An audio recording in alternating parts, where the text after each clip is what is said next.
नमस्कार, मैं हूं अंजू पंकज। खबरों की खबर में आपका स्वागत है। और कितना नीचे गिरेंगे ये लुटेन पत्रकार। अजब चाल, चरित्र और चेहरा है इन सबका। नाम भले ही इनका अलग अलग हो, पर एजेंडा इन सबका एक ही है। कब कहाँ ये कौन सा रंग दिखा बैठेंगे, क्या कुछ अफवाहें फैलाएंगे, क्या कुछ नई थ्योरीज घर डालेंगे, किसी को कुछ पता नहीं। हिंदू विरोधी और भारत विरोधी प्रोपेगेंडा चलाने वाले खान मार्केट पत्रकारों की एक लंबी चौड़ी लॉबी है, जो देश विदेश की पत्रिकाओं और टीवी चैनल्स में भारत के खिलाफ लगातार जहर उगलते रहते हैं। इसी जमात से ताल्लुक रखती हैं अरुंधति रॉय। बिना सिर पैर के बयान देना इनकी फितरत में शुमार है। इन्हें तो देश की सुरक्षा में लगी सेना भी बलात्कारी नजर आती है। ये तो पूरा का पूरा कश्मीर पाकिस्तान को देने की पैरवी करती हैं। ये मुसलमानों से देश के खिलाफ लड़ने की अपील करती हैं। इन्हें ना तो हिंदुस्तान के संविधान पर भरोसा है और ना ही यहाँ की डेमोक्रेसी पर। देखा जाए तो इनके विवादित बयानों और झूठे आरोपों की भी एक लंबी फेहरिस्त है। आगे इस इंटरव्यू में इसने फरमाया कि दिल्ली में हुए दंगे सीएए के खिलाफ प्रदर्शन कर रहे मुसलमानों का दरअसल मुंह बंद करने के लिए किए गए थे। कुछ समझे आप? दरअसल अब कोरोना वायरस को हिंदुस्तान के कोने कोने तक पहुंचाने के लिए जिस तबलीगी जमात पर उंगलियां उठ रही हैं, उसी जमात को बचाने के लिए ये इंटरव्यू दिया गया था, ताकि तबलीगियों की आड़ में इसे पूरी मुस्लिम बिरादरी के साथ जोड़कर पूरी दुनिया में मोदी सरकार की साख को बट्टा लगाया जाए। चारों तरफ फैला दिया जाए कि हिंदुस्तान में तो मुसलमानों का जीना मुहाल हो गया है। उधर इनकी एक और दोस्त सबा नकवी है। वैसे सबा नकवी के नाम से कौन वाकिफ नहीं है। वो अपनी दो और सहेलियों राना अयूब और आरफा खानम शेरवानी के साथ मिलकर इसी तरह का मुस्लिम विरोधी नैरेटिव सेट करने में लगी हुई हैं। इस खान मार्केट गैंग का एजेंडा बिल्कुल साफ है। हिंदुस्तान को बदनाम करो, मोदी के खिलाफ बोलो और फेमस हो जाओ। हिंदुस्तान की मोदी सरकार को मुस्लिम विरोधी बताओ। बीजेपी के राज में मुसलमान सुरक्षित नहीं है, उनके साथ बड़ा अत्याचार हो रहा है, जुल्म हो रहा है, हिंदू उन्हें टारगेट कर रहे हैं। इस तरह के झूठ और फरेब से भरे मैसेज ट्विटर, फेसबुक और तमाम तरह के सोशल साइट्स पर हर तरफ फैलाओ। कुछ फर्जी झूठे आर्टिकल विदेशी पत्रिकाओं, Washington post, New York times, wall street journal में छपवाओ। अल जजीरा चैनल पर जहर भरे इंटरव्यू दो। यानी कुल मिलाकर भारत विरोधी कहानियां छपवा कर इतना रायता फैला दो कि भारत चाहे भी तो समेट ना पाए। ये सब सिर्फ इसलिए क्योंकि इस जमात को मोदी के दुनिया में बढ़ते रुतबे से मिर्ची लगी हुई है। इस बार इस खेल में लुटेन पत्रकार सबा नकवी ने तो कमाल ही कर दिया। सेकुलरिज्म की इस ठेकेदार ने हाल ही में ट्विटर पर एक वीडियो अपलोड किया था। मुझे यकीन है कि आप में से ज़्यादातर लोगों ने उनका ये वीडियो ज़रूर देखा होगा। उस वीडियो को देखने के बाद मुझे लगा कि इस दलाल पत्रकार को आईना दिखाना ज़रूरी है। ये इस तरह कुछ भी बोलकर अपना एजेंडा हरगिज़ नहीं चला सकती। इनकी इन वाहियात बातों को नज़रअंदाज करना किसी गुनाह से कम नहीं होगा। सबसे पहले तो मैं इस मक्कार और झूठी पत्रकार से ये पूछना चाहती हूँ कि क्या वो मुसलमानों की ठेकेदार है?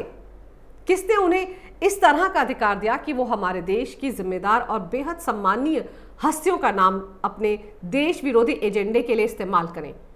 सबा ज़रा बताइए, सिप्ला के मालिक यूसुफ, ख्वाजा हमीद, AR रहमान, शाहरुख खान, अजीम प्रेमजी के बारे में जो कुछ आप बता रही थी इस वीडियो में, उसके बारे में कौन सा हिंदुस्तानी नहीं जानता और कौन सा हिंदुस्तानी इन सब पर नाज नहीं करता?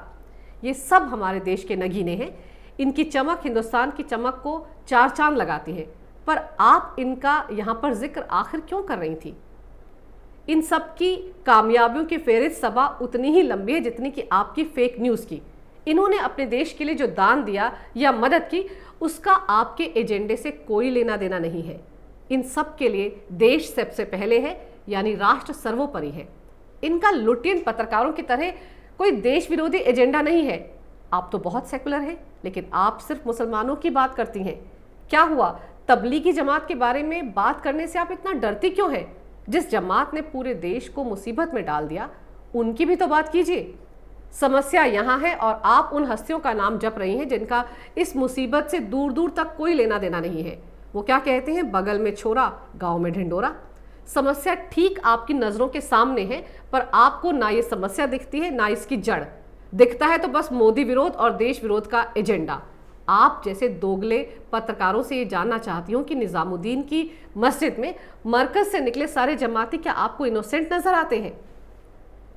हिपोक्रेसी का आलम तो देखिए, इनका नाम लेने से भी आपकी बिरादरी को डर लगता है। इस जमात से आखिर इतना परहेज क्यों? पूछ लेती कि क्यों ये प्रशासन से छुपते भागते फिर रहे हैं, क्यों ये पुलिसकर्मियों पर हमले कर रहे हैं, क्यों मुस्लिम महिलाएं छतों से पत्थर ईंटें फेंक रही हैं पुलिसकर्मियों पर, डॉक्टरों पर और नर्सिंग स्टाफ पर। आखिर ये लोग इन सब पर थूक क्यों रहे हैं, वार्ड में गंदगी कर रहे हैं और यूरिन की बोतलें फेंक रहे हैं? मुझे तो समझ ही नहीं आता कि आप किस तरह के पत्रकार हैं। क्या वाकई ये हकीकत आपको बिल्कुल नहीं दिखती? वैसे गलती आपकी नहीं है। दरअसल तबलीगियों की नापाक हरकत तो आजकल दिल्ली के मुख्यमंत्री केजरीवाल को भी नजर नहीं आ रही। डर के मारे अब तो उन्होंने भी इस जमात का नाम लेना बंद ही कर दिया है। अब तो वो इन्हें सिंगल सोर्स कहते हैं। मज़ेदार तो यह है कि पाकिस्तान जैसे इस्लामिक देश में टीवी चैनल्स और पत्रकारों ने तबलीगी जमात की ऐसी तैसी कर रखी है, लेकिन अपने देश में टुकड़े टुकड़े गैंग को तबलीगी लफ्ज़ में भी सांप्रदायिकता की बू आती है। आपका एजेंडा तो तबलीगी जमात के लिए पैदा हो रही नफरत को मुसलमानों के साथ जोड़ना है, ताकि आप कह सकें कि ये नफरत भरा माहौल तो पूरी मुस्लिम बिरादरी के लिए ही है, ताकि आप ये कह सकें कि हिंदुस्तान में तो मुसलमानों को टारगेट किया जा रहा है, जबकि आपको समझना ये है कि टारगेट सिर्फ उनको किया जा रहा है जो कोरोना फैला रहे हैं, जो जानते बूझते हुए भी कोरोना बम बने फिर रहे हैं, जो अपना इलाज करवाने की बजाय क्वारंटाइन से भी भागे फिर रहे हैं। इस देश के लोगों को मुसलमानों से दिक्कत नहीं है, बल्कि उन लोगों से नफरत है जो कोरोना वॉरियर्स पर कहीं पत्थर फेंक रहे हैं तो कहीं थूक रहे हैं, कहीं यूरिन तो कहीं गंदगी फैला रहे हैं। नफरत सिर्फ उस जमात से है, लेकिन आप इस पूरी कवायद को कोई और रंग देने में जुटी हुई हैं। सबा, ये तबलीगी जमात सिर्फ एक संगठन है, एक ऐसा संगठन है जो दुनिया के 150 देशों में सक्रिय तो है, लेकिन सऊदी अरब, ईरान, कजाकिस्तान, उज्बेकिस्तान, तुर्कमेनिस्तान समेत कई मुस्लिम देशों में इस पर बैन लगा हुआ है। बैन ही नहीं, वहां पर इनकी एंट्री पूरी तरह बंद है। अब क्यों बैन लगा है इन पर, ये तो आपको पता ही होगा, लेकिन खान मार्केट गैंग ने इस एक संगठन को मुस्लिम समुदाय का ठेकेदार बनाने में कोई कसर नहीं छोड़ी है। आपने तो इस वीडियो में ये भी सवाल उठाया कि अहमदाबाद में हिंदू और मुस्लिम कोरोना पीड़ितों को अलग अलग वार्ड में रखा जा रहा है। इंडियन एक्सप्रेस की खबर तो पहले ही गलत साबित हो चुकी है, फिर भी आपने इस फेक न्यूज़ का जिक्र अपने इस वीडियो में क्यों किया? इस वीडियो में आपने एक और ऐसी बात कही जिसका जवाब मैं ज़रूर दूंगी। ये बात दरअसल मेरे दिल को छू गई। आपने बड़े घमंड से इस वीडियो में ताज को ऐसे पेश किया जैसे कि बिना ताज के भारत का कोई अस्तित्व ही नहीं है, कोई वजूद ही नहीं है। तो मोहतरमा, अच्छे तरीके से समझ लीजिए, हिंदुस्तान के कारीगरों ने अपने खून पसीने से ताज को बनाया है। इसमें जितना भी पैसा खर्च हुआ था वो हिंदुस्तान का ही था। मुगल अपने साथ कुछ लेकर नहीं आए थे, वो भारत को लूटने आए थे। ये तो आपको अच्छी तरह से पता होगा। और ये भी बता दूं कि इसे बनाने में 20 साल लगे थे और कई हजार हिंदुस्तानी मजदूरों की कब्र पर ये मकबरा खड़ा है। और जिस शाहजहां ने इसे बनवाया है उसका इतिहास तो आपको पता ही होगा। ताज हिंदुस्तान की ही धरोहर है। वैसे एक बात सबा नकवी जैसे लोगों को बता देती हूँ, जब भी मुगल और तमाम इस्लामी दुनिया जब जहालत की जिंदगी बसर कर रहे थे, तब हिंदुस्तान हर क्षेत्र में पूरी दुनिया में सबसे आगे था और हमेशा रहेगा। इसमें आप जैसे एजेंडा धारियों की टीका टिप्पणी की कोई ज़रूरत नहीं है। आपने अपने वीडियो में पूछा था कि फिर मुस्लिम क्या करें, तो फिलहाल आप भारतीय मुस्लिम बिरादरी की ठेकेदारी करना बंद कर दीजिए। अपने खान मार्केट गैंग से भी कहिए कि वो मुसलमानों की रहनुमा बनने का नाटक ना करें। आपको चिंता करनी ही है तो पाकिस्तान की कीजिए, जहां कोई भी दान करने वाला नहीं है।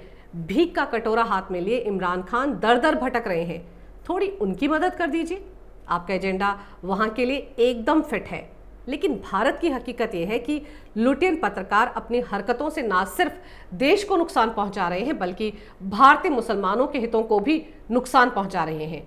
ये बिरादरी मोदी विरोध में इस कदर अंधी हो चुकी है कि वो मोदी विरोध के चक्कर में देश विरोधी बनती जा रही है। आप सबकी फंडिंग तो विदेशों से होती है, लेकिन आपकी इन नापाक हरकतों का खामियाजा गरीब तबके के मुसलमानों को ना भुगतना पड़े, डर हमें अब इस बात का है। अगर आपको हमारा ये वीडियो अच्छा लगे तो कृपया इसे लाइक करें, शेयर करें और हमारे चैनल को सब्सक्राइब ज़रूर करें। देखते रहिए कैपिटल टीवी।